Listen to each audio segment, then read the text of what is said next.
Boa noite, pessoal. Tô só esperando a Fátima chegar e me pedir aqui para entrar na live.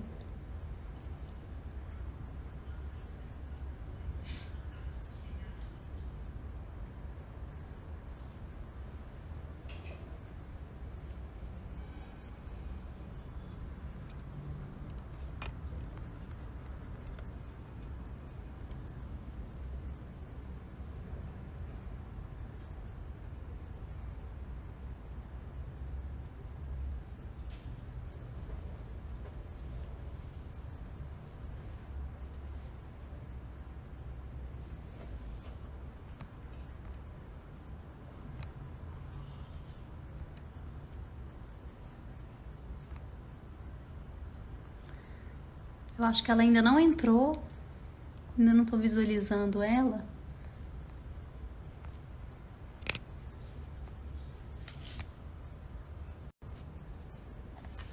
Pessoal, só um minutinho, viu? Deixa eu ver se agora ela conseguiu entrar.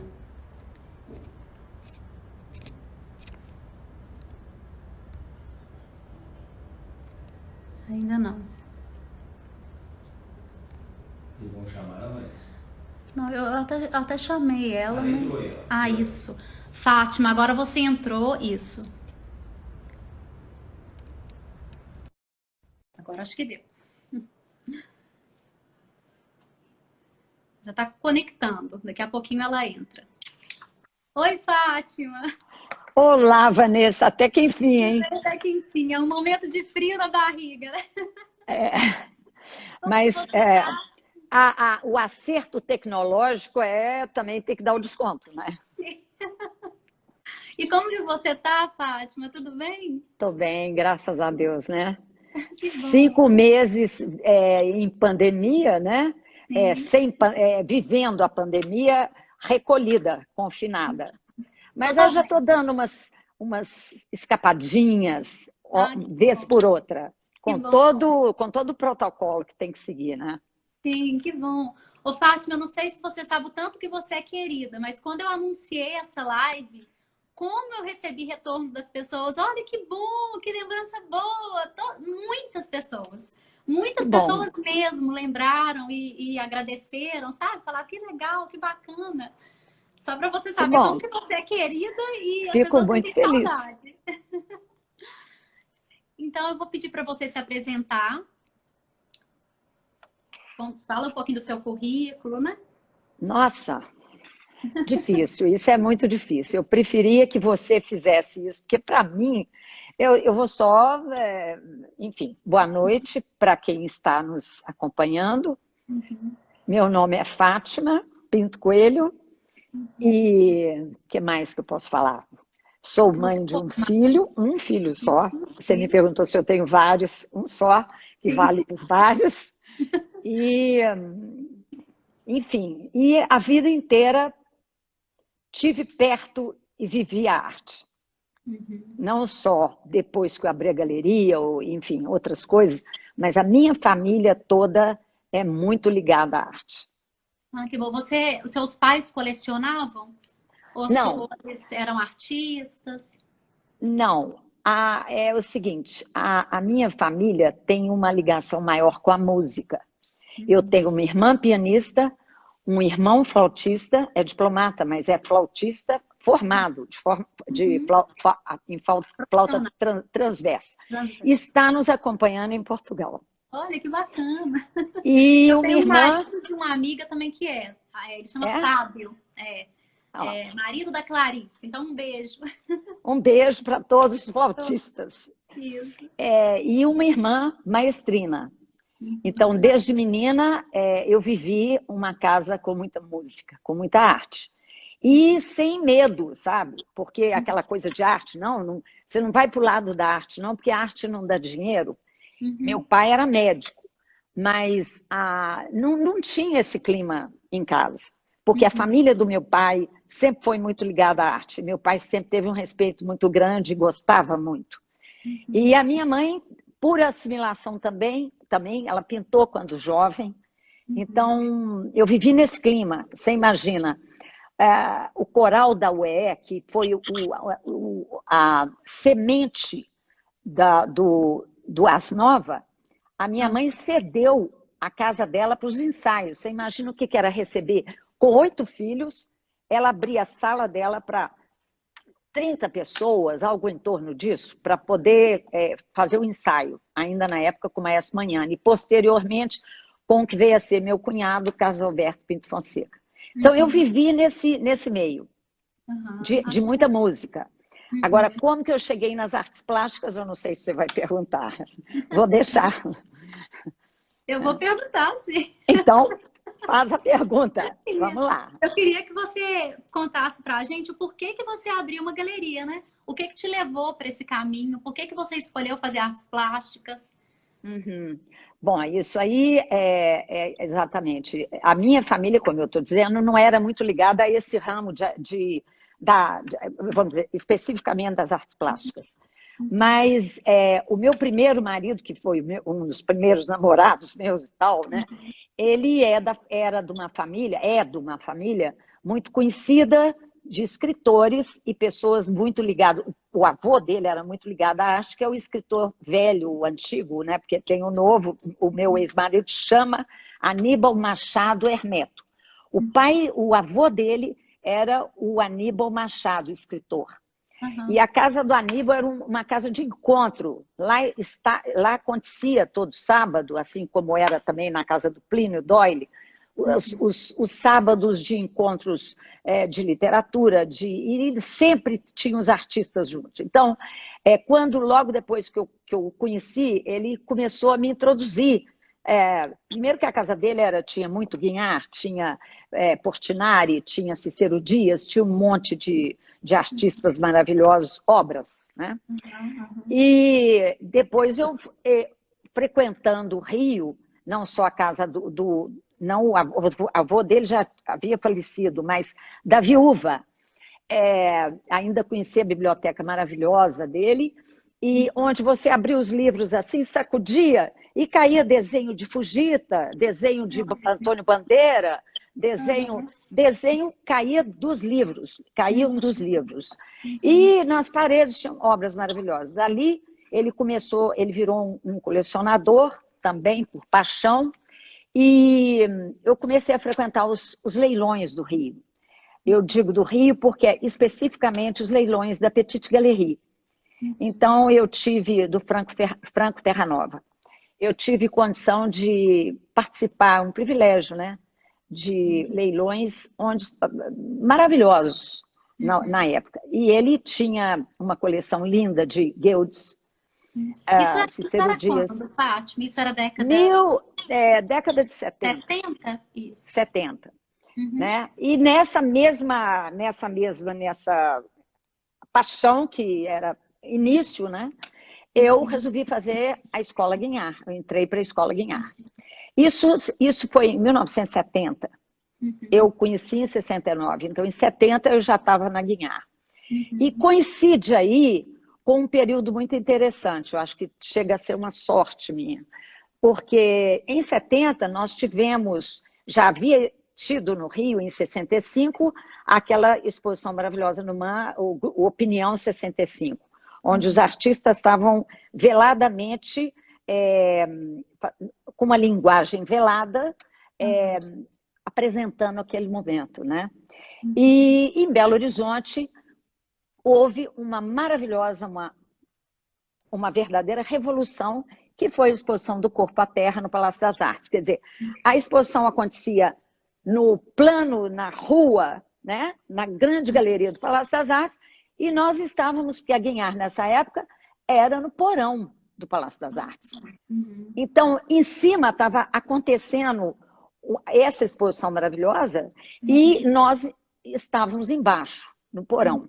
E essa exposição é interessante observar, porque ela iniciou tiveram vários performances, do Cildo, do Barrio, Trouxa jogada na Rudas, de sangue, o Cildo na Praça da Tiradentes. Então, eu acho que a partir daí, foi um momento de transição. Então, só não pegou isso quem não quis, tá?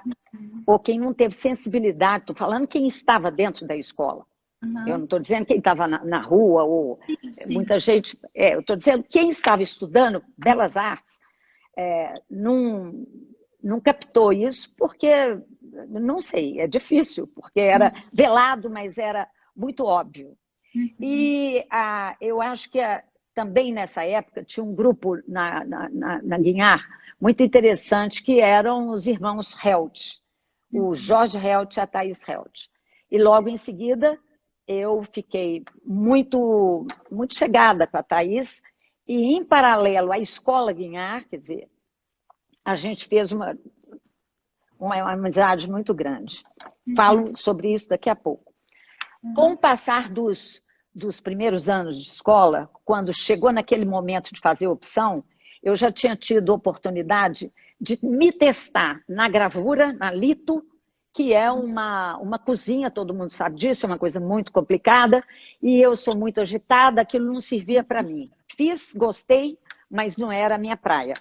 Xilogravura, gostei muito, porque eu estava muito influenciada com o que eu via do Guild, né, tal. Mas eu me dava melhor no desenho. E tive uma grande professora, que eu faço aqui minha homenagem, a Sara Ave. Mas, quando chegou na hora de fazer opção, para fazer especialização, eu tive uma outra sorte. Chegava naquele momento, em Belo Horizonte, vindo de Nova York, o escultor e desenhista Amílcar de Castro. E eu fui uma das 5 que optei para fazer escultura. Um tiro no escuro, né? Porque eu sabia que eu não dava para pintura, esqueci de dizer isso.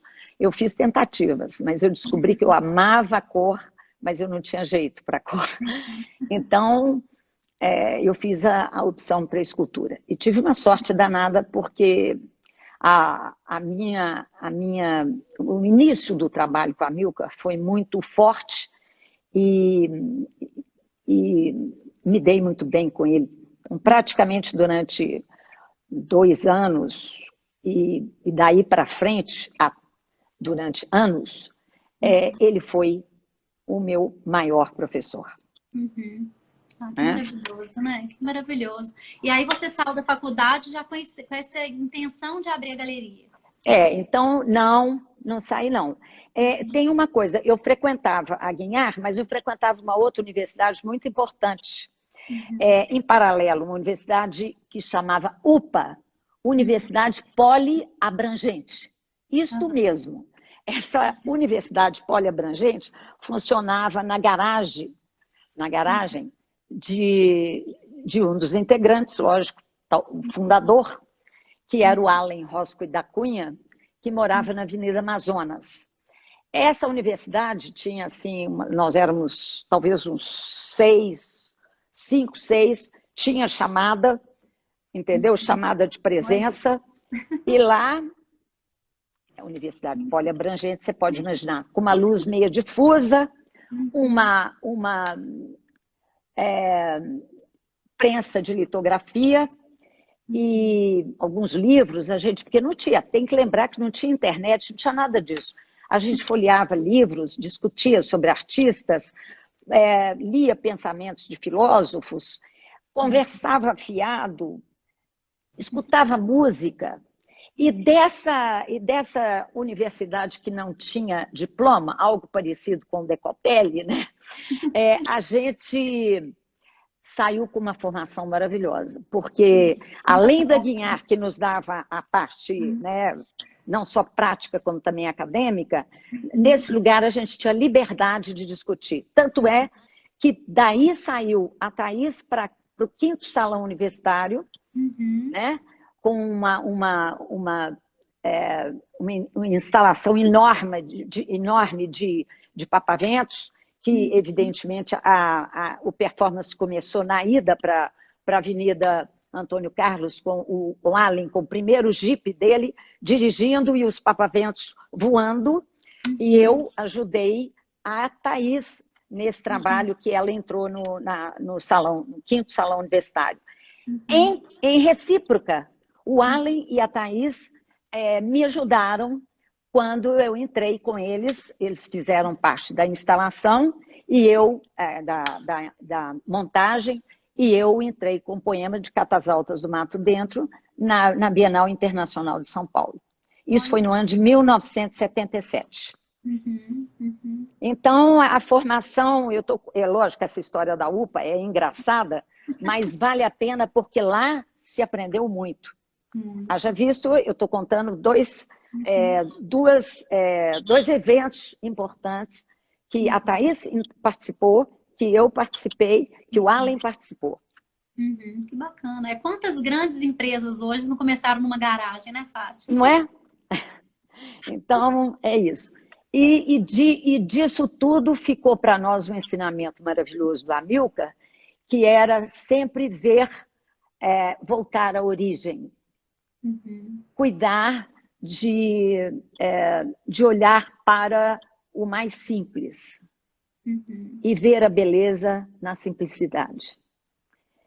Eu já tinha esse conhecimento muito profundo do meu pai, que era um homem muito simples e muito sofisticado, por um outro lado. E o Amilcar veio a reforçar isso. Que maravilhoso. E tem uma outra galeria. Não, pois é, eu não consigo chegar na galeria sem falar da escolinha de arte, porque aí tem uma história.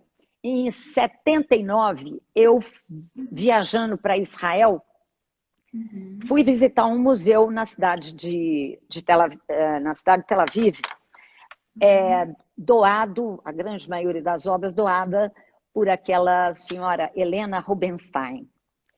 E correndo esse museu, um museu moderno, grande, visitando, eu comecei a ver, eu já trabalhava com arte e educação, tá? A minha primeira escolinha de arte foi em 1971, no quintal da casa dos meus pais, na Estevão Pinto. E quando eu fui em 79, eu já lecionava no São Tomás e também dava aula no Pitágoras. Tudo de arte e educação, na área de arte e educação. Então, quando eu cheguei nesse museu e estávamos lá visitando, eu comecei a ver crianças correndo, toda pintada, correndo pelo museu. A senhora, a moça que estava nos... Você está me vendo? Estou, sim. Também agora eu estou te vendo. A senhora que estava nos acompanhando percebeu que eu fiquei acompanhando as crianças e disse, você tem interesse em arte e educação e tal? Eu falei, não, eu trabalho com isso no Brasil. Ela falou, pois então, vamos fazer um stop aqui na nossa visita e eu vou levá-la para conhecer a nossa escolinha de arte. E tá que desce escada no museu. Nós devíamos estar no terceiro andar, para o segundo, para o primeiro e para o, vamos chamar de porão do museu, enorme. Cheguei em frente a uma porta de ferro muito grande. Ela abriu a porta de ferro, era simplesmente o abrigo antiaéreo do museu. Quando ela abriu, tinha uma super mesa, estrelinha no teto, música rolando e os meninos pintando dentro do abrigo antiaéreo. Olha que legal. Nesse momento, eu tive muita emoção, claro, mas eu pensei, quem sabe que eu abro uma escolinha junto com uma galeria. Foi lá que eu tive ideia. Chegando em Belo Horizonte, eu conversei com a Amilcar sobre isso. E ele me deu a maior força. Aí eu perguntei para ele, mas você acha que as crianças não vão atrapalhar, não vão estragar? Ele falou, criança não vai fazer nada com nenhuma obra de arte. Você vai ver. Ele me deu a maior força. E foi por causa disso que eu abri. Eu já tinha tido uma escolinha, aí eu abri a escolinha junto com a galeria, no mesmo dia. Que legal. E não devia ser comum, né? E a marca... Lá em Israel, não devia muito ter essa parte do educativo nos museus ainda, será? Não, eu nunca tinha visto. Olha, eu já frequentava o MASP, tá? Eu sei que o MASP hoje em dia, e mais para trás também, tem um projeto maravilhoso de criança e tal, mas até então eu não conhecia nada parecido. Que bacana. Depois eu vim a ver maravilhosas experiências, inclusive na Suíça, no Museu Pauclet, um ateliê embaixo para criança, um negócio assim de babá, mas e em outros também. Mas, por exemplo, o Boburg é outro exemplo maravilhoso, que tem um espaço fantástico dedicado à criança. Mas o Helena Rubinstein foi a primeira. Olha que legal. É. E aí, Fátima, nessa escolinha você mesmo lecionava, né? Porque depois acho que você chegou a me falar que você chegou a ter muitos professores, né, com você. Logo que eu abri, nunca fui sozinha. Na primeira escolinha na Estevão Pinto, éramos 3, Glória Amaral, eu e a Rosângela. Eu esqueci o sobrenome dela. Depois, tive uma segunda escolinha na Bárbara Leodora. Não vou ficar falando dos meus casamentos, né? Porque ia acompanhando. E a terceira já foi no gesto gráfico. Legal. Tá? A terceira, o gesto gráfico abriu na Serra, na rua Bernardo Figueiredo. Então, a casa era uma casa dos anos 40, era a galeria. E tinha vamos chamar de barracão, mas na verdade era uma construção comprida. A impressão que a gente tinha é que era um lugar que eles alugavam, porque era realmente muito grande. E lá, então, funcionava a escolinha de arte. Que legal. Funcionou até depois, quando eu saí da Serra e fui para a Rua Orange, na Savassi, eu levei junto a escolinha. A escolinha funcionou no gesto gráfico de 80 até 1999. Isso porque a década de 80, eu posso te dizer que eu praticamente era sozinha na arte contemporânea aqui. Então, eu podia me dar o luxo de comprar argila, fazer compra de material de escolinha, conversar com a mãe, dar aula, essa coisa toda. No final da década de 90, a 90 já começou a ficar apertado. E eu já comecei a contratar mais professores, já tinha uma assistente na galeria, tá? Por uma necessidade mesmo, porque a escolinha, eu cheguei a ter quase 100 alunos na escolinha. E fazendo exposição demais. A década de 80, se a gente vai falar sobre isso, é muita gente mesmo.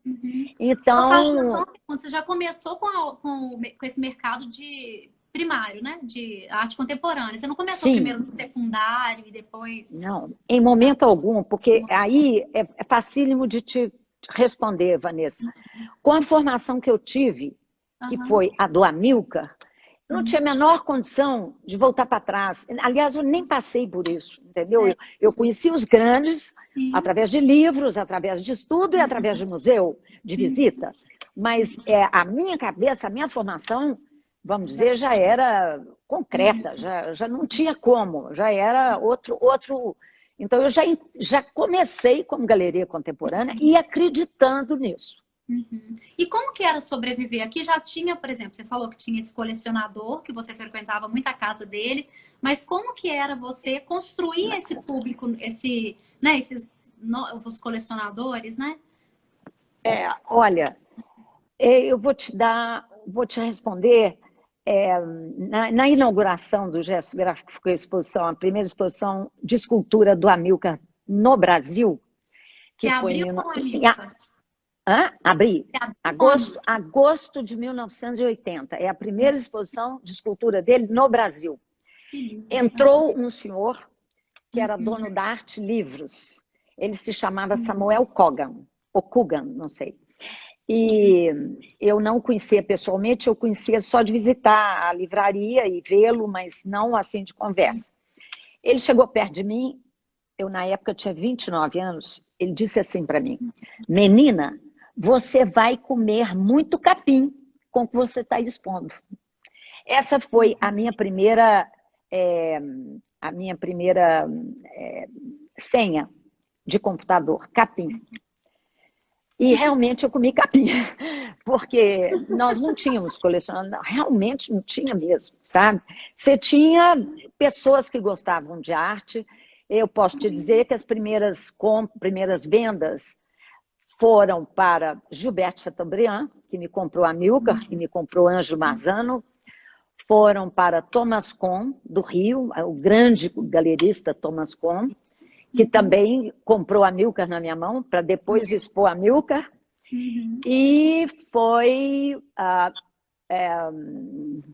José Aparecido, que foi ministro da Cultura, né? José Aparecido, político famoso, e mais um banqueiro, que eu prefiro não citar o nome, porque, sei lá, pode não gostar, né? Mas, enfim, era um mercado muito difícil. E também não posso deixar de citar a Noêmia Mota, artista que me comprou uma escultura maravilhosa do Amilcar. Que Mas bacana. era muito difícil. Uhum. Na verdade, a escolinha sustentava a galeria Sim. e Uhum. a loucurada toda da galeria. Uhum. Que bacana, Fátima. E fala para mim como que você... não, primeiro, quem você tinha como referência no mercado? Você tinha alguma galeria fora, então, paulistano, ou até no Ah, exterior? sim, sim, logo de cara, as minhas referências foram em São Paulo. Eu já tinha um ponto fixo em São Paulo, que eu tinha uma irmã em São Paulo. Era para mim muito fácil, sempre me recebeu maravilhosamente bem e eu devo isso a ela, Uhum. Conceição. Uhum. Então, eu ia com frequência a São Paulo, a essa altura já fazendo compras de gravura, vendia muito gravura aqui. Isso também era um mercado, tá? Uhum. Gravura Tomi, gravura de Manapumab, gravura de Cláudio Tosi, gravura de um monte de gente. Uhum. Maria Bonomi, Renina Katz, muita gente. Então, era um público com um poder, vamos chamar assim, é um público muito bom, mas que não tinha esse interesse por esse mercado, por essas obras possantes de valores altos. Isso não era considerado mercado, arte contemporânea. Não tinha mercado. Você tinha um mercado das obras clássicas, que era Portinari, Di Cavalcanti, Cícero Dias, Guignard, e vai por aí. Iberê, não, Iberê não tinha, não. Iberê não tinha. Tinha essa turma que eu citei aí, está me faltando falar outros nomes. Uhum. Entendi. Né? Então, o mercado era muito estreito, era muito pequeno mesmo. Mas você fez a pergunta, repete, por favor. Quem que você tinha como referência? Isso. Você tinha alguma Eu galeria? tinha, assim, eu frequentei, desde o início, é, foram as galerias da Raquel Arnaud, que era na época na Avenida 9 de Julho. Eu cheguei a conhecer pessoalmente alguns artistas que viraram depois ícones, como, por exemplo, a Mira Schendel. Estive com ela. Ela estava expondo, ela estava lá, uma figura. Vários, né? A galeria, obviamente, da Luísa Strina, que eu tenho até hoje como sendo eu tenho uma admiração muito grande com o trabalho dela, mas eu tinha um problema, né, Vanessa? Eram mulheres mais estabelecidas, né? A Raquel Arnaud era casada da época Arnaud, mas antes disso ela foi casada com o Oscar. Tá me fugindo agora o nome, mas ela, enfim, era uma mulher Lazar Segal. O Oscar era filho do Lazar Segal, pode imaginar, né? E a Luiz Estrina é uma mulher de uma família muito rica em São Paulo, família Malzone. Então, a Luiz Estrina sustentava. Eu me lembro da gente entrando na galeria dela e olhando o carro que estava parado na frente, era um Porsche. Eu identifiquei que era dela, porque atrás estava cheio de livros de arte. Nem por isso, tá? Porque ela é uma mulher de extremo valor, extremo trabalho, é uma mulher trabalhadora, está lá na lida, como se diz até hoje, e acabou de fazer 40 anos também de galeria, como o Gesto Gráfico fez. Então, essas duas galerias eu cito como minhas referências mais importantes. E os museus de São Paulo, né? Na medida ainda que eu estou falando de coisa brasileira, né? Sim, E, claro. logicamente, o Rio, que estava ainda numa fase ainda, vamos dizer, mais... Na década de 70, o MAM pegou fogo, mas pegou fogo quando estava tendo a exposição de Torres Garcia. Então, o Rio estava rolando, tinha coisa bacana acontecendo. Oficina Ingá, entendeu? A escola de arte que tinha dentro do museu. Então, você tinha muita coisa para ver. Que bacana. E eu fiz um roteiro aqui, tá, Fátima? Eu vou seguir ele aqui. Tá bom, eu também tenho que dar umas olhadas de vez em quando. Eu ia te perguntar também, como que você aprendeu um pouco? Eu sei que foi na prática, né? Mas se, por exemplo, tendo esse contato e essas referências dessa galeria, um pouco empreender nesse sistema, você tinha ajuda? Não, foi tudo, você desbravou esse mercado todo, né? Sabe? Levando muito tapa na cara. Não só porta fechada, pedido de patrocínio, esse tipo de coisa. Mas tapa na cara que eu estou dizendo é o seguinte, eu fazia na cara e a coragem. Com a cara e a coragem. Muitas vezes eu não tinha como pagar, mas isso veio acompanhando até os anos 2000, tá? Não é coisa que ficou lá nos anos 80, não. Nos anos 80, eu tive muito mais exposições. Primeiro tinha a Lei Sarney, né? Eu fiz muitas exposições com a ajuda da Lei Sarney e consegui comprar obras de alguns artistas antes da exposição. Foi o caso da Ana Horta, foi o caso do Benjamin, que eu comprei a obra toda, foi o caso do Franz Weissmann, tá? Que eu comprei, bem entendido, múltiplos, mas maravilhosos do Franz, né? Então, foi uma década que eu tive mais, primeiro a escolinha tinha por trás, e a galeria, eu estava trazendo artistas toda a geração 80. Eu trouxe assim, cheguei a fazer uma lista, porque eu fiquei com medo de você me Eu vou perguntar. querer que Eu você não ia. fale.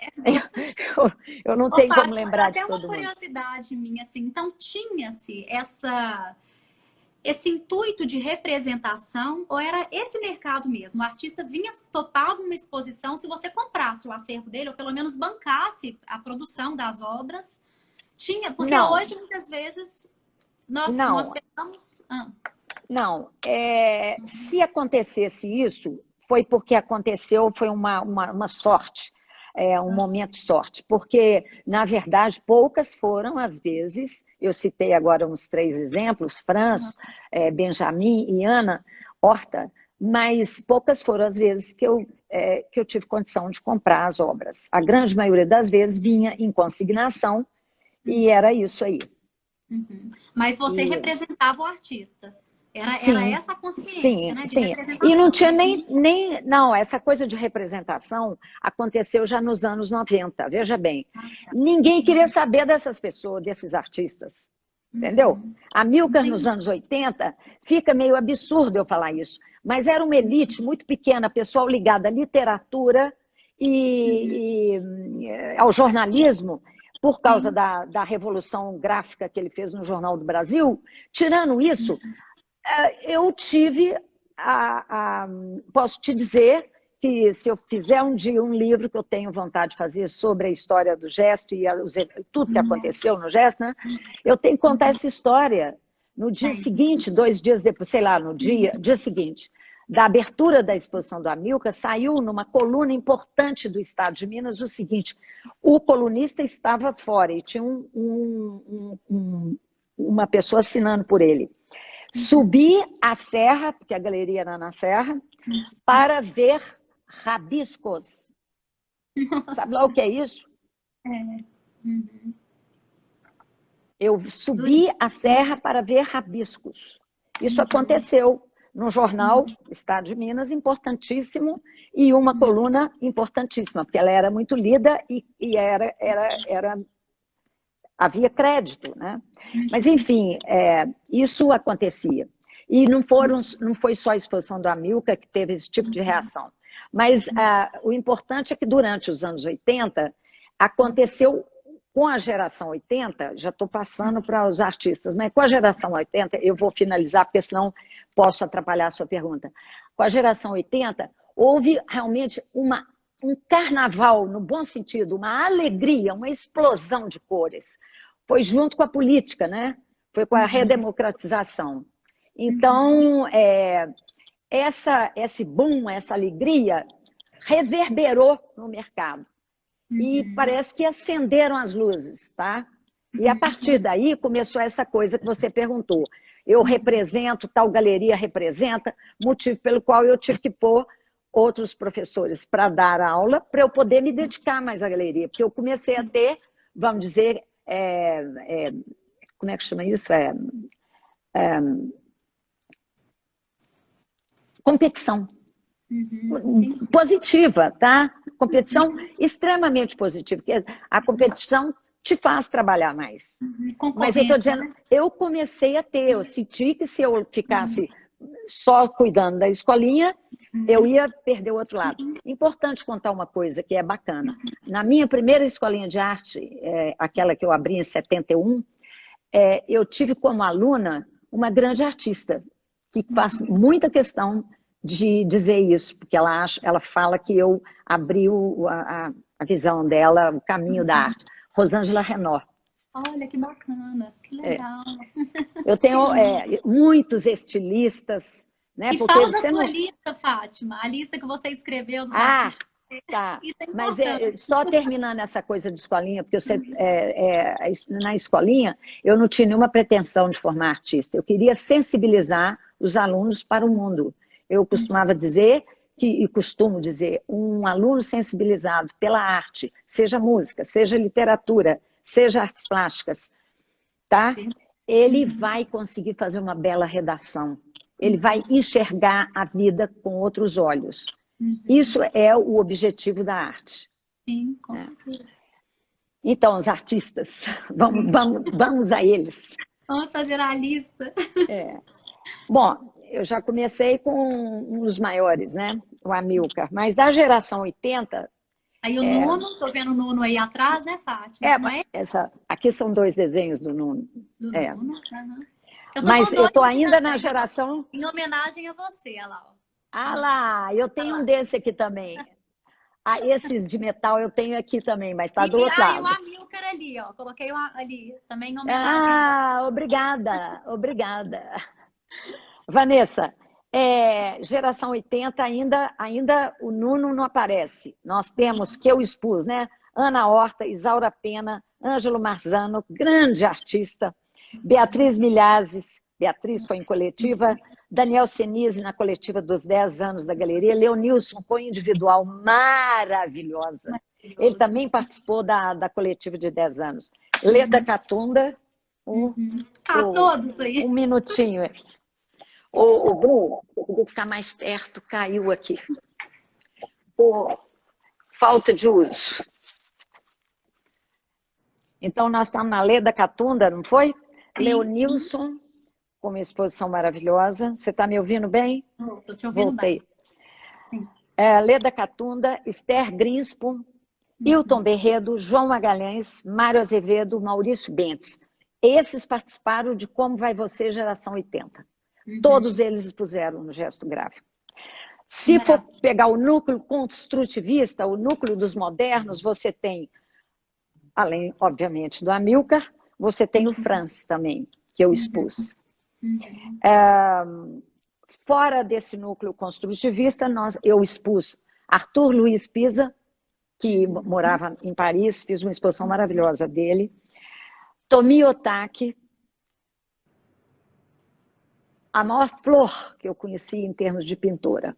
Um privilégio, um privilégio. E aqui eu vou fazer uma ressalva. E tenho alguns clientes que lembram dessa exposição. Realmente, eu fechei a rua, o gesto gráfico, eu não. A Tomi, com o gesto gráfico, os dois fecharam a rua Bernardo Figueiredo. Ficou intransitável. Foi o maior sucesso que eu já fiz na minha vida em termos de exposição. O Tosi, Antônio Henrique Amaral, um grande artista, Emanuel Nassar. Agora tem as pérolas de Minas Gerais, né? Que são igualmente queridas por mim. Então, são vários, são vários. Um que eu comecei como se fosse desde pequenininho, né, como se fosse um neném, mas não é não, ele já era artista e muito bom, e tenho na maior conta e admiro muito Cristiano Renaud. Isaura Pena, minha grande amiga e artista. Ricardo Homem, fez 2 individuais comigo, Ângelo Marzano, uns 3. Está fora do Brasil e fora do mercado, mas talvez seja por um excesso de intimismo, assim como o Cristiano Renaud é intimista, né? É para dentro, né? Não gosta muito de aparecer e nem muito menos de de, de se promover. Paulo Henrique Amaral, que está em exposição no Manuel Macedo, acredito que ainda esteja para eu poder ver assim que terminar o confinamento. Júnia Pena, Renato Madureira, Andréa Lana. Em paralelo, agora chegamos nos anos no início dos anos 90. Eu entrei exatamente na Raquel Arnaud, numa época de Bienal, e vi uma exposição do Nuno Ramos. Eu saí de lá estupefata e falei assim, é muito grande, mas eu vou fazer uma exposição desse cara. Esse artista eu quero expor. O Nuno, eu fiz, na verdade, 4 exposições dele. A primeira ainda foi na Bernardo Figueiredo, em 1991. Daquelas que eu não vendi nada. Depois eu fiz mais outras 3. A última foi a do gelo na Funarte. Porque aí eu comecei a apelar para grandes espaços, né? Fiz uma dele, uma exposição dele, que foi... Deixa eu ver aqui se eu tenho um livro aqui, porque tem um título.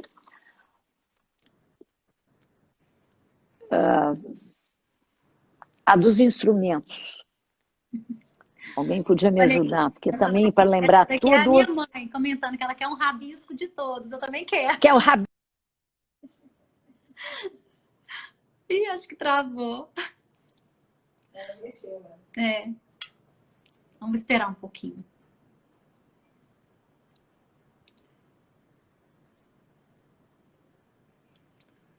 Acho que deu uma travada, Fátima. Pessoal, eu tô travada também ou só a Fátima? Não, só pode. Ah, tá.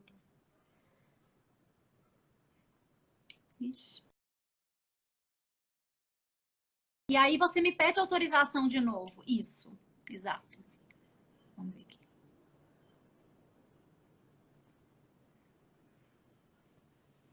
Maria, vocês estão pedindo para abrir escolinha de novo. Tá. No livro. Fátima, me pede para entrar de novo. Gente, e o tempo tá acabando. A verdade é que a gente tem de ficar aqui 3 horas, né? Eu acho que eu só fiz 3 perguntas da minha lista. Tá faltando mais 20. É uma delícia conversar com ela. Nossa, impressionante. Será que ela não vai me pedir?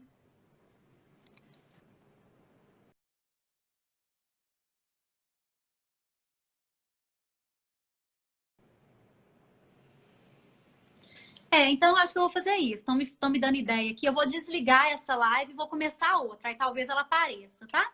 Aguardem aí só um pouquinho. Peraí.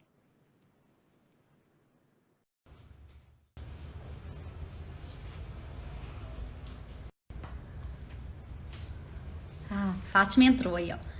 Isso.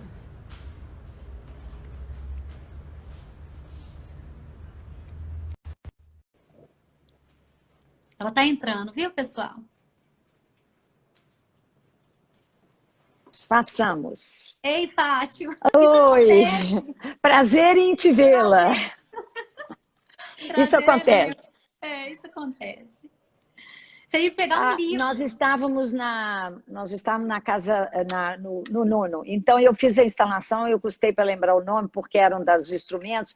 A instalação se chamava Pagão, que é o nome de uma música, do Pixinguinha. E depois fiz a exposição da Asa Branca, né? A exposição do gelo lá na Funarte. E também uma outra só de desenhos do tipo desse que você tem. Então, o Nuno faz parte da Casa 7, que era um grupo de artistas, e dessa Casa 7 eu também fiz exposição do Carlito Carvalhosa, que é outro grande artista também na Casa 7. Você tem isso tudo documentado, Fátima, para você poder fazer esse Tenho, livro? isso é uma das coisas que eu tenho maior orgulho. Antes disso, deixa eu comentar uma coisa. Eu estava te dizendo da primeira exposição do Nuno, porque ele é sempre grandioso, e a primeira exposição dele, o caminhão chegou, eu consegui os caminhões com a Vito Transporte, um amigo meu me deu a transportadora, foi patrocinadora, mas quando as caixas chegaram na galeria, eu descobri que elas não entravam na porta. E aí o cara do caminhão falou, como é que nós vamos fazer? Eu falei, quebra a parede. Então, eu tenho um livro do Nuno aqui, que ele fala, a minha primeira incentivadora institucional, que foi particular. Quebrou a parede, as obras entraram, e para sair, quebrou a parede, as obras saíram. Que bom, né? Uai, tem que ser criativo, E também ser também uma artista. outra coisa também que eu sempre gostei muito e me dei muito bem, fiz as primeiras exposições, foram dos grafiteiros, né? Art street art. Ah, que legal. Né? Desali, por exemplo, a primeira E você exposição dele. tinha, lá na galeria, por exemplo, o Desali começou, Sim, você fez uma exposição dele, que sim, bacana. sim. Eu gosto muito do Não, trabalho foi uma dele. exposição de grafite, vários grafiteiros da Sim, sim. cidade. Sim, Também sim. expus o Moraleida também, Que bacana. Pedro Moraleida. Sim, eu sei. Que É. bacana. Ô, Fátima, nessa época, por exemplo, você tinha algum diretor artístico para te ajudar? Não, você que escolhia os artistas e Sim, atrás deles? até foi a questão da curadoria, né? Eu fazia as curadorias todas, no início todas, e os títulos da exposição também. Eu sempre tive muito cuidado com os títulos das exposições. Agora, é lógico que a partir de um determinado momento eu chamei uma ou outra. Por exemplo, uma que eu sei que eu fiz e foi muito agradável, foi um relacionamento que eu já tinha ela como professora. E aí ela fez a curadoria da exposição Pintura, uma questão brasileira, foi a Solange Pessoa. E nessa época a gente trouxe o Nelson Aguilar para falar sobre na igreja de Santa Bárbara, que é a terra dela e a terra da minha família. Então o Nelson Aguilar não foi uma conferência em Belo Horizonte. A gente fez em Santa Bárbara, na igreja que o Lúcio Costa considera uma das mais bonitas do Brasil. Olha que bacana. Falou então, para também, mim. nessa época, você já pensava numa linha para você seguir no seu escritório, uma linha de curadoria? Isso não, né? Você experimentava os artistas. Quer dizer, a linha da curadoria, Vanessa, ela já tinha na minha cabeça, porque, como eu já te falei, a minha formação é contemporânea. Eu não vou te falar o que é que eu dei bomba, mas foi muita gente que chegava, e gente sabe, com cartaz, vamos dizer assim, com pistolão. Não vale a pena eu te contar, mas, enfim, eu falei não. Não é a minha linha, não, com educação e tudo, mas não expus. Então, eu tinha uma linha curatorial pela minha própria formação. Sim, sim. Que legal. Então, vamos seguir aqui para a próxima, quer ver? O que com essa sua experiência, né, você carregou para a sua vida, até em termos amizades com esses artistas, Muitas. o que isso ampliou para a sua vida? Eu acho que foi uma riqueza enorme. Conhecer todos esses artistas, agora que eu estou preparando, estou aproveitando também essa época e fazendo, olhando pasta por pasta, tirando das pastas aquilo que não é necessário guardar e guardando aquilo que é necessário. Né? Como o caso, por exemplo, do Leonilson, que o projeto Leonilson já mandou uma pessoa aqui para examinar a pasta, porque naquela época você não tinha WhatsApp. Então, todos os recados que eu tenho de Franz, de Amilcar, de Tomi, de Leonilson e de todos os outros artistas, são recados, são cartas. Acaba que é uma documentação maravilhosa. Que maravilha. E assim, recados de Paula Eckenhoff. Não, você não acredita. É maravilhoso. Maravilhoso. Ô, Fátima, e outra coisa. E carreguei, eu não te respondi direito no que tange a riqueza que isso trouxe para a minha pessoa. Não só de conhecimento, como também de amizade, E que agora, depois que eu fechei a galeria e estou com o escritório, eu recebo inúmeras mensagens. Que saudade dos cafés, porque o café do Gesto Gráfico era o point, né? Lá se discutia muito arte. Quebrava-se o pau muitas vezes. Inclusive, várias pessoas me indicaram para eu ligar para você, né? Para trazer. Muito São as obrigada. pessoas que sentiam saudade. O primeiro deles foi o Eduardo Janot, né? Isso, já Mas mandei um também beijo para ele. outras... Já mandei um beijo para o Janot. Cadu, todos eles, né? Eduardo, o Leão, né? O Mr. Lion, na intimidade. Sim, Mr. Lion. Alô, Mr. Lion. O Daniel, na verdade, o Daniel também Daniel, me indicou, grande amigo, grande amigo. Aí acabou que eu peguei o telefone Beijo com a Daniel. Lídia, que tá aí na live também. Ai, Lídia é uma grande artista, grande.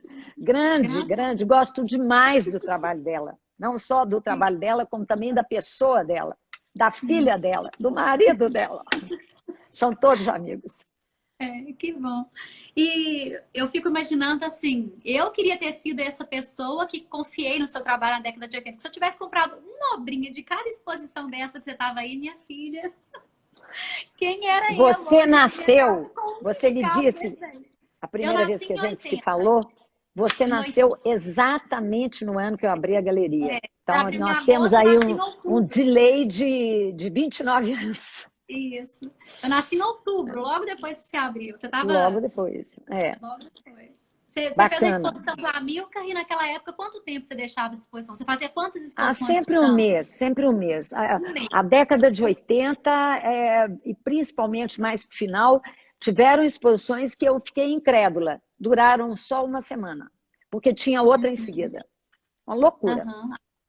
Que legal. Não sei como é que eu conseguia conciliar isso com escolinha de arte e filho, não em 80, mas a partir de 85, o Luiz, meu filho, tinha nascido. Então, imagina, com filho pequeno, morando no Retiro das Pedras, para quem não sabe, um condomínio longe de Belo Horizonte, longe assim, né?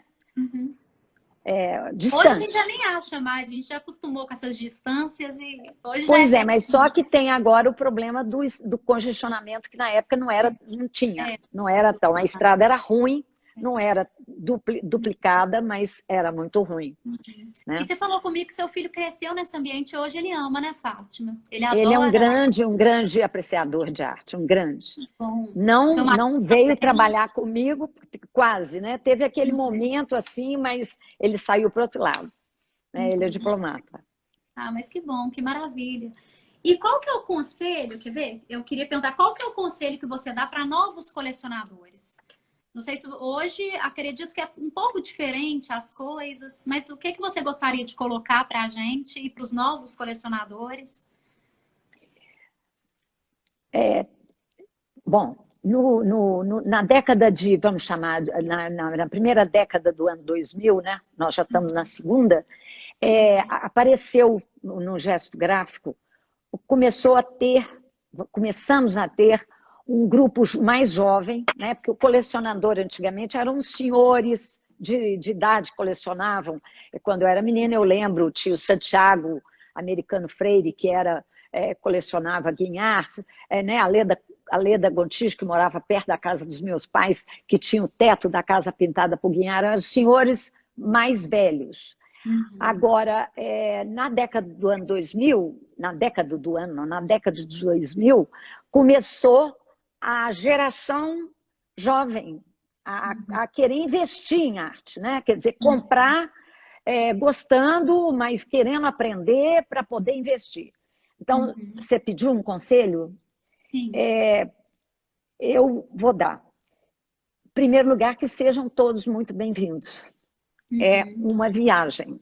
Colecionar, visitar a exposição, visitar museu, visitar a galeria. Em primeiro lugar, que sejam bem-vindos ao mundo, ao vício da arte. Em segundo lugar, fazer vários conselhos que eu daria.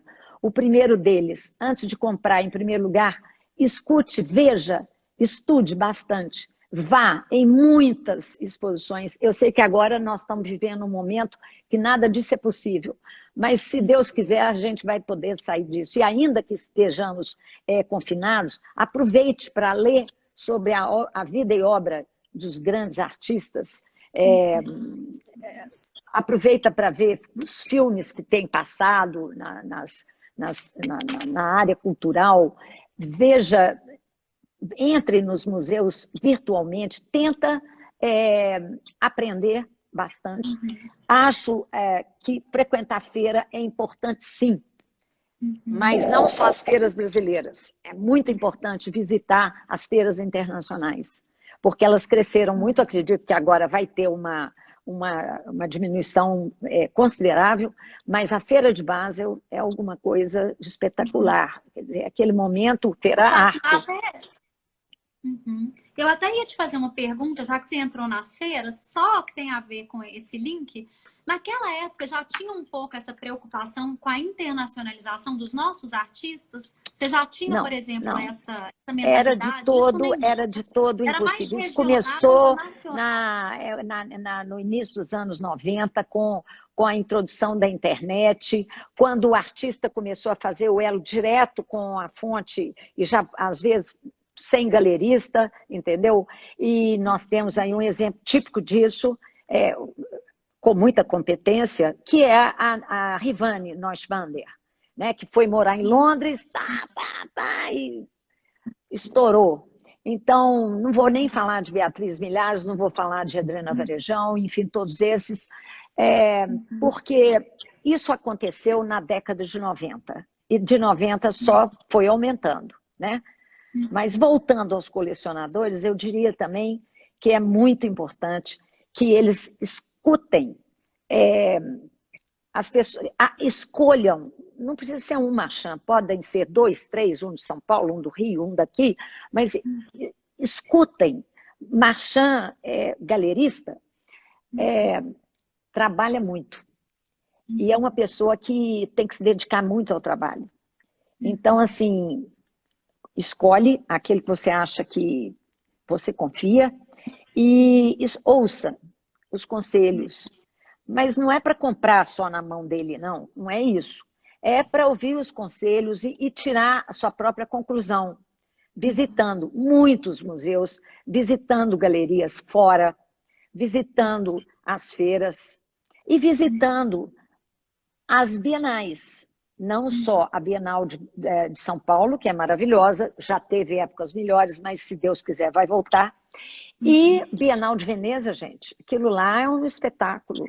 Cada vez que eu volto mais maravilhada com o que eu vi e com a beleza daquela cidade. Então, quando você está até aqui de ver coisa de arte, você sai e vê aquela maravilha daqueles canais, com aquelas casas, com aquela arquitetura, com aquela história. Então, é um prazer enorme, duplo. A arte, por um lado, e a beleza da cidade, por outro. Isso dizendo da Bienal de Veneza, né? Temos outras. Né? Que bacana. Então, a próxima Bienal você vai fazer um grupinho e vai levar a gente para Veneza junto com você, combinado? Olha, tomara que isso possa acontecer, mesmo. Tomara que possa acontecer. Olha, eu fui anotando umas perguntas aqui. Primeiro, me presta esse papel aí. As pessoas foram fazendo umas perguntas, Fátima. Comentaram duas coisas. Primeiro, para você abrir a escolinha de novo, várias pessoas... isso eu tenho vários pedidos. E eles querem saber de você com relação à arte conceitual. Como que isso foi para você na galeria? Essa questão da arte conceitual. Como outra qualquer, quer dizer, quando foi necessário colocar, quando foi necessário mostrar, eu mostrei, eu achei que estava... Não, nunca foi um mistério.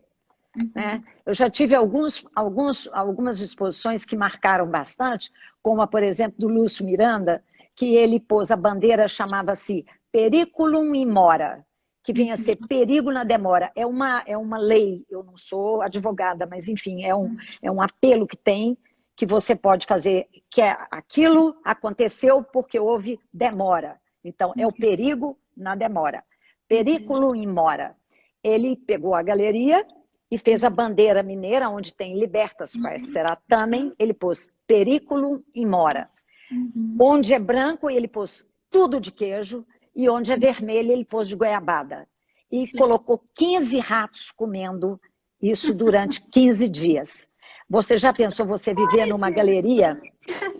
Com aquele cheiro de queijo. Primeiro ele teve que me provar que um acrílico deste tamaninho, não era mais do que isso, os ratos não passariam, porque eu ia trabalhar nessa galeria, pelo amor de Deus, né?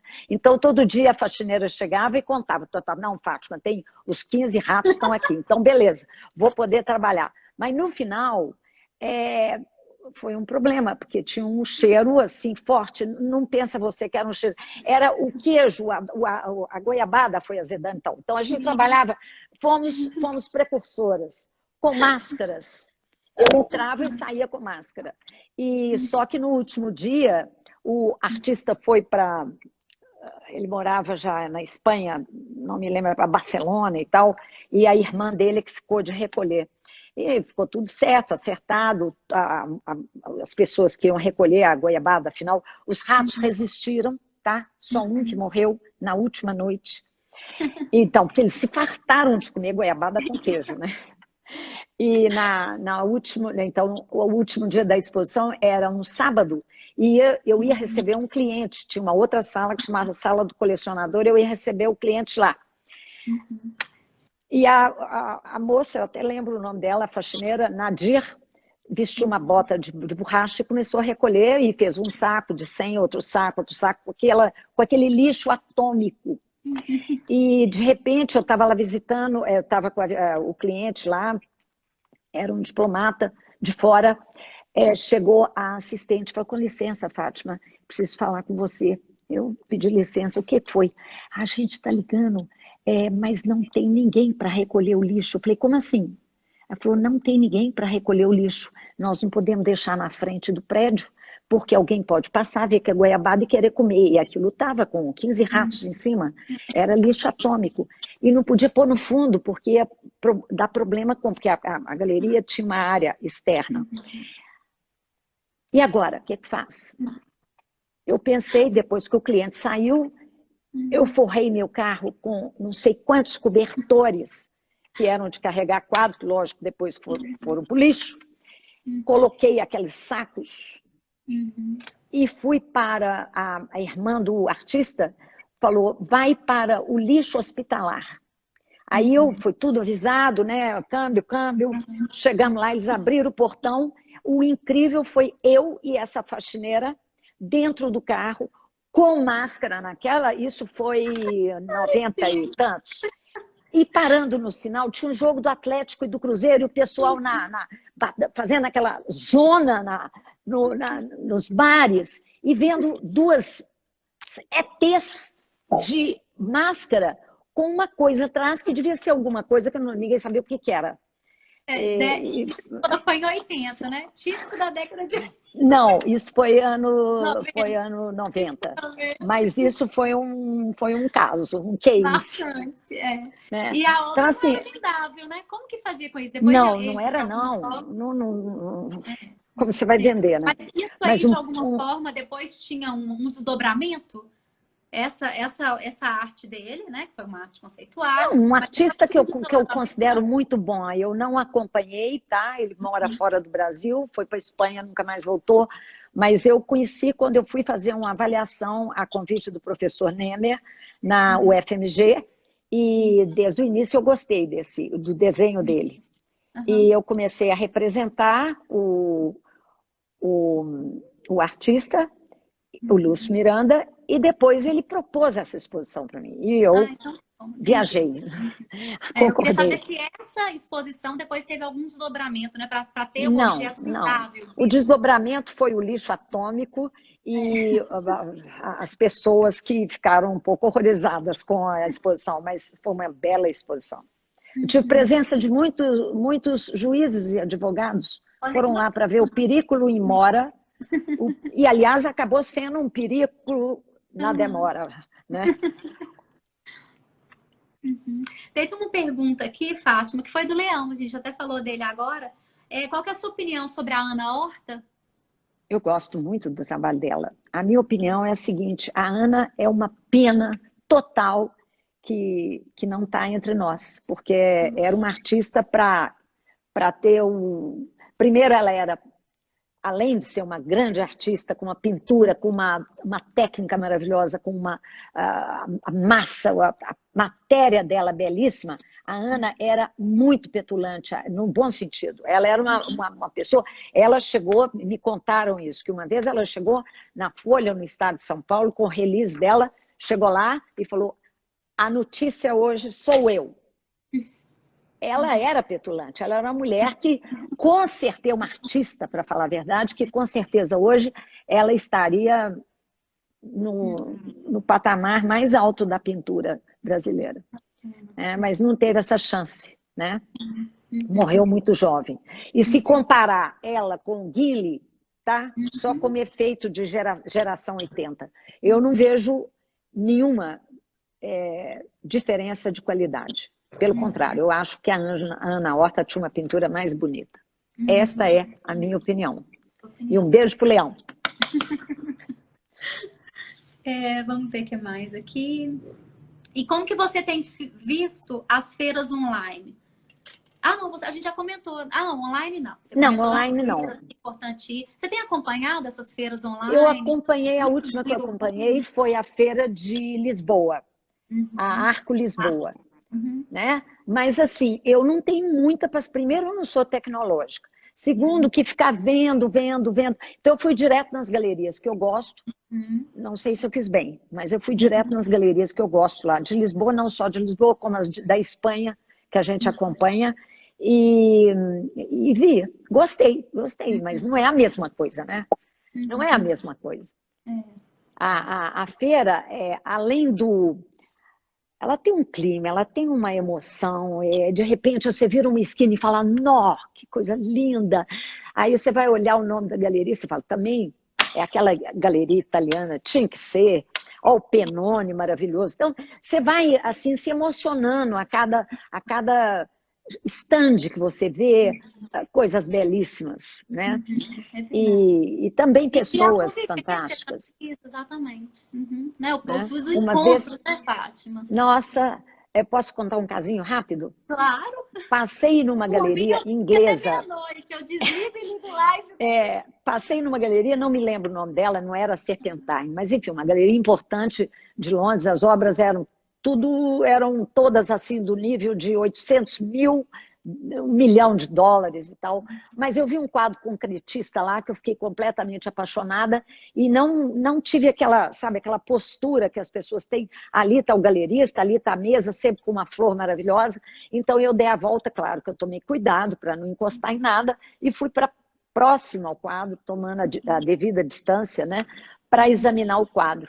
E de repente o senhor que estava sentado me olhou de cima e embaixo para ver se realmente valia a pena ele dar uma boa noite. Enfim, depois que eu vi essa cena, assim, ele bastante antipático, eu fiz ainda uma data vênia, assim, tipo, bonita a obra, e fui me retirando, mas não sem antes olhar para o sapato dele e ver que ele estava de terno, e o sapato dele era uma imagem do Magritte, estampada numa janela, uma manhã, aquelas loucas do Magritte. Então, é claro que é um sapato, vamos dizer, fracionado, mas do Magritte eu nunca tinha visto. Foi alguma coisa de muito... E pelo nível da galeria, um sapato, não quero nem dizer, mas enfim. É uma coisa de louca. Então, você também vê tanto homens como mulheres bem vestidíssimas, aquilo tudo, e sempre com roupas do último, vamos dizer, não é a última moda, modernas. Então isso tudo te atrai, aí passa um carrinho com espumante, com champanhe, é o máximo. De repente uma performance. Aquele casal, sempre os dois juntos, tem muitas performances, sempre, muita coisa bacana. E mesmo também as obras gráficas, tudo é muito legal, vale a pena. E quando acaba, você vai para um bom restaurante, toma um bom vinho, É Verdade. tudo muito bom. E conta pra gente de você hoje. Você fechou a galeria em 2009? 2009. 9. E aí você mantém seu escritório, não é mesmo? Você Sim, mantém um o escritório escritório. é por aqui, eu tenho uma reserva técnica e eu comecei a falar sobre isso a respeito dos colecionadores, não terminei. Eu gostaria de deixar alguns conselhos. Comprar uma obra de arte é um pouco exagerado dizer que é comprar um filho, mas você tem que cuidar dela. Se é um papel, você tem que tirar de vez em quando, mandar, fazer com que o papel respire. Você tem que ter desumidificador ou então um lugar climatizado. Tudo isso e todas as preocupações, colocar em parede externa. Então, enfim, todo cuidado é pouco com a obra de arte. Não é uma coisa que você põe, compra e esquece. Não. Muito antes, pelo contrário, ela pode desvalorizar se você não estiver cuidando dela devidamente. Tá? Mas voltando, então eu tenho esse escritório e mantenho o relacionamento com as pessoas, em primeiro lugar, que me procuram e que às vezes eu fico sabendo de uma obra, é lógico que é meu mercado secundário, porque eu não estou agora fazendo exposição de nenhum furo artista, né? Fiz 29 anos isso. Mas eu sei de um trabalho que está à venda, de uma pessoa que queria ter um trabalho daquele artista, é uma obra boa. Em geral, as pessoas que me procuram para vender são sempre, sabem com o que eu trabalho, quais os artistas que eu trabalho. Então, às vezes, eu não tenho que procurar. Elas me procuram. E para vender, lógico, aí eu tenho que procurar quem eu sei que vai gostar e tal, entendeu? Ou o contrário, pessoa que quer comprar obra por exemplo, do Amilcar, por exemplo, do Nuno, e eu direciono. Que maravilha. Que você manteve, então, esse relacionamento, né, com seus clientes, e como você conhece as coleções, né? De cada Exato. um, você sabe direcionar. Muito legal. Deixa eu ver se teve mais uma... Teve uma pergunta aqui que falou sobre o cenário da Bienal de São Paulo no contexto das artes no Brasil. Se você quer falar um pouquinho da Bienal, quer falar um pouquinho da importância da Bienal de São Paulo, né? Do Brasil, internacionalmente. A importância da Bienal de São Paulo é simplesmente o evento mais importante que acontece no Brasil de 2 em 2 anos. Ela está esvaziada, sim. Ela está vazia, vamos dizer.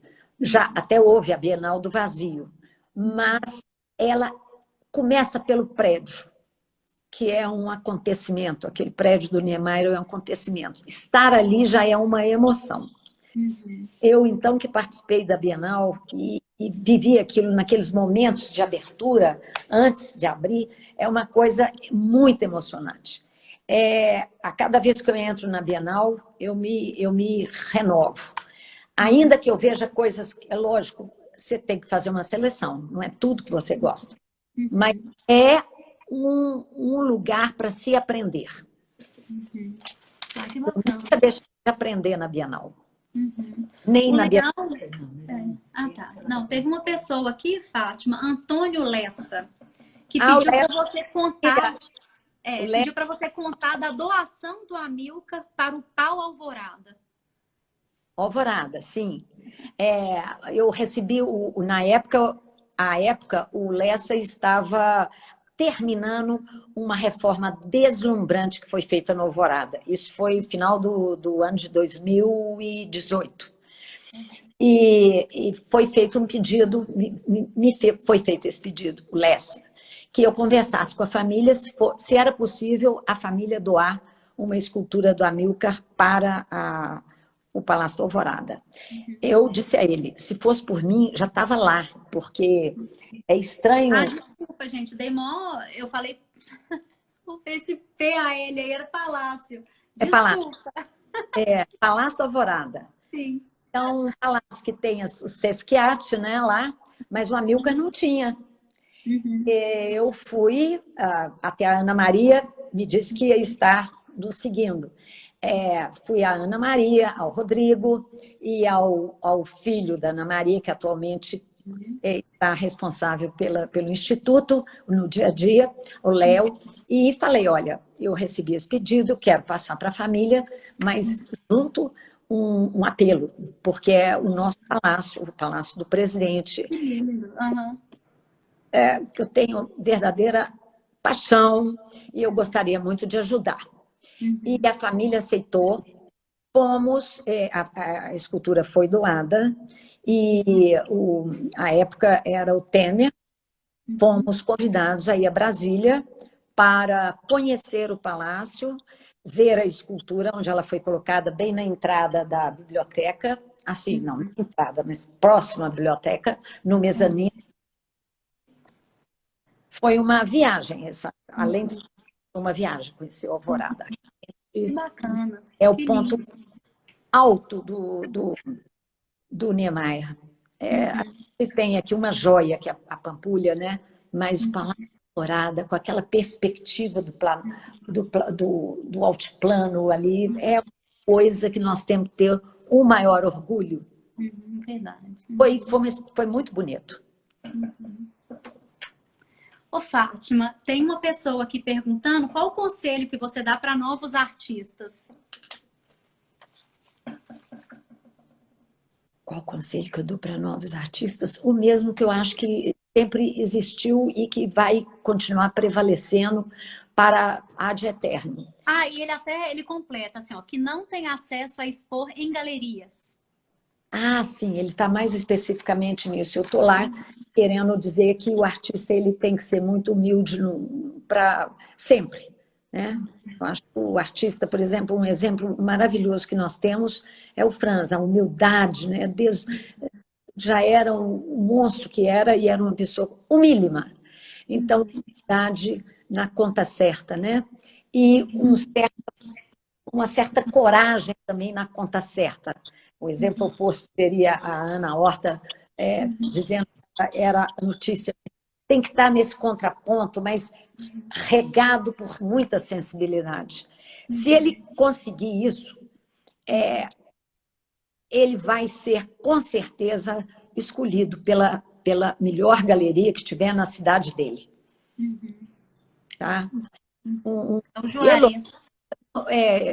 Veja bem, ele tem que se informar, eu não estou nem querendo, né? Hoje o artista é profissional. Todos os artistas são profissionais, acordam de manhã, passam o dia batalhando, trabalhando e não deu certo e volta para trás. Você vê um Paulo Pasta, que até nós duas, outro dia falamos sobre o Paulo Pasta, né? É um cara absolutamente metódico e tem que ser assim, tem que ser, para ser o grande artista que ele tem que ser assim. Ou mesmo na loucura, na forma diferente de tratar a obra, que cada hora ele está de uma maneira, uma hora no vídeo, outra hora na pintura, outra hora na escultura, o Nuno. Mas ele está 24 horas pensando nessa criação, no que ele vai fazer, no que ele vai mostrar ao público e provocar alguma reação. Tá? Ou que reação ele está tendo frente a alguma coisa. Então, isso é que o artista tem que ter. Ele tem que ser realmente o pulso forte de uma sociedade. Ele tem que estar mostrando. Para isso, eu até escolhi uma frase. Vamos ver primeiro o que você tem para citar. Não, acho que a gente pode concluir. Eu só queria falar, quando você falou do artista, eu acho que é muito importante também, que às vezes muitos artistas vêm me procurar, e eu já trabalhei em galeria também, mandam muitos currículos, né? Só que o que acontece? Às vezes eu acho que o artista não frequenta muito esses ambientes. Então, mesmo o conselho que você deu para os jovens colecionadores, né? O artista também, ele tem que frequentar muitas galerias, conversar com os galeristas. E mesmo, porque o artista fica com vergonha, fica com receio. Então, assim, nem é questão de mostrar ainda o currículo, mas é frequentar muito, conversar com todos. Frequentar galeria, frequentar museu, frequentar exposições temporárias em lugares, por exemplo, o Banco do Brasil, que é um dos que está fazendo aqui em Belo Horizonte alguma coisa, e tem que ir. Ele tem que ter análise, ele tem que fazer análise sem parar. É porque, às vezes, não é só mandar um currículo, sabe? É todo né, é todo um contato do galerista com o artista, vai se conhecendo, apresentando o trabalho depois, com o tempo. Porque, às vezes, nessa vergonha, nesse receio, ele quer mandar o currículo direto, e aí, muitas vezes, o galerista não entende completamente ou não valoriza tanto o trabalho que está ali. Então, assim, ele pediu esse conselho, eu acabei completando um pouco, complementando. E step by step. Não tem outra maneira de você crescer. Ir cada degrau devagarzinho.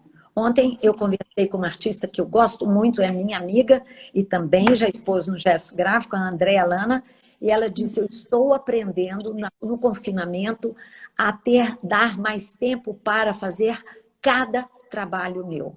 Quer dizer, também tem essa questão da temporalidade. O tempo que você tem para concluir uma obra, para fazer uma obra.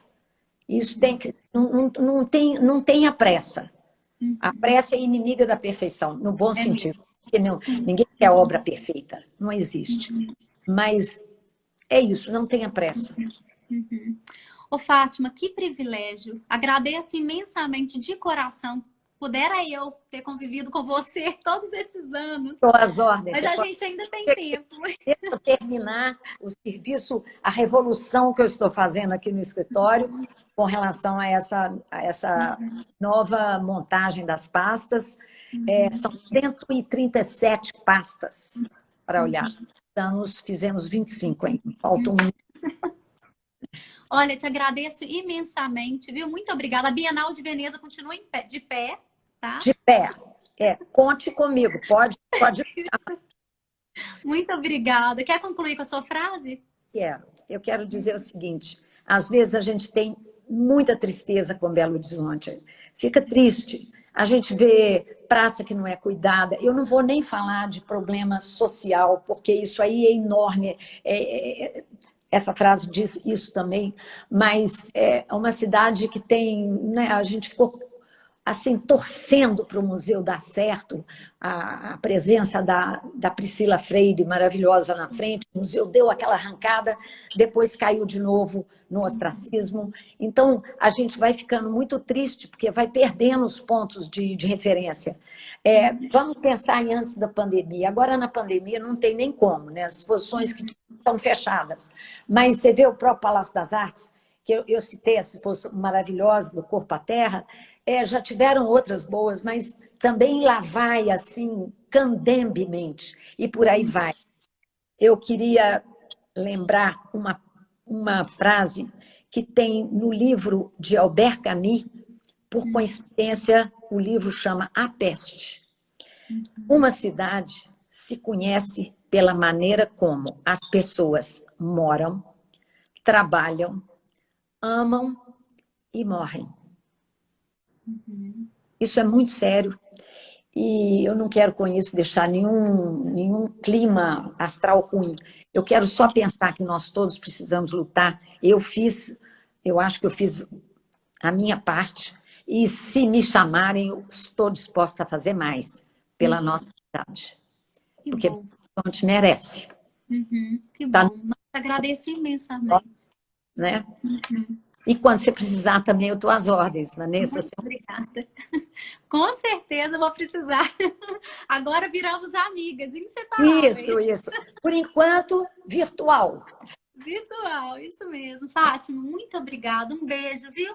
Fica com Deus. Para todos que nos seguiram. Obrigada para todos. Isso. Com Deus. Tchau, tchau. Agradeço ao Bruno, viu?